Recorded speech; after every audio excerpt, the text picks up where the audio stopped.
Confession of Frank Dolan, former Animal Control Officer, found written in a spiral notebook inside a duffel bag recovered near the edge of Black Hollow Ravine.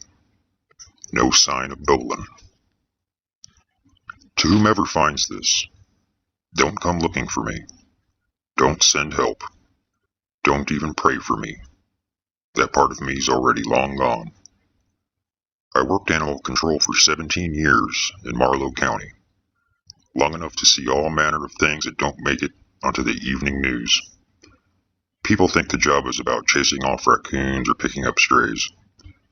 That's the part they let you see, the part they write into training manuals. What they don't prepare you for are the things that aren't supposed to exist, the ones that come in through the cracks. It started with the dogs. Late night calls about howls that didn't sound quite canine. People reporting their pets going missing, then turning up days later in a daze, staring blankly, bones too long, tongues too thick in their mouths. One lady swore up and down her poodle came back with someone else inside it. Not rabid, not sick. Wrong. I thought it was just backwoods paranoia. Too many horror movies and meth fumes. But then I started noticing patterns. Rural areas near water, especially the Hollow. Always in the weeks after a heavy rain. Always between 2 and 4 a.m. The worst call I ever got came from an old farmstead off of Route 9.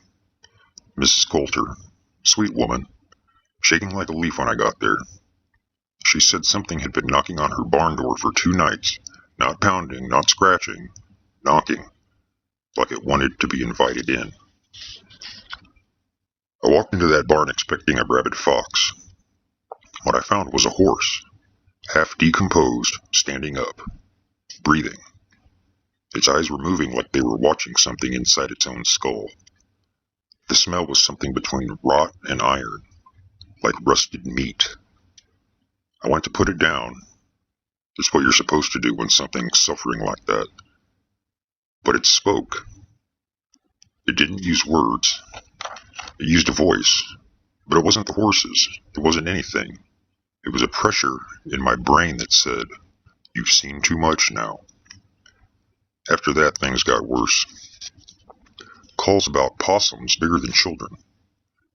Deer found gutted, but with no blood. Cats sitting outside people's windows at night with human teeth in their mouths. I tried filing reports.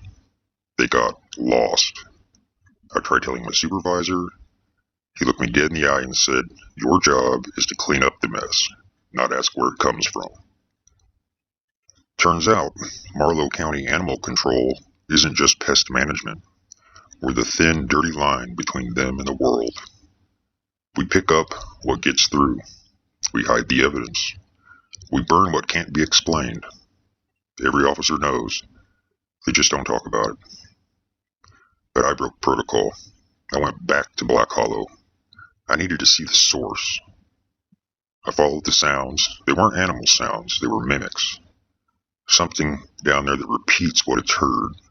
Pieces of screams, dog barks, sobbing. The deeper I went, the less the trees looked right. Too many branches, or not enough. Movement in the trunks. Breathing, I swear. Then I saw it. A pile of fur, bone, and antlers stitched together, as if something had been building animals from leftover parts.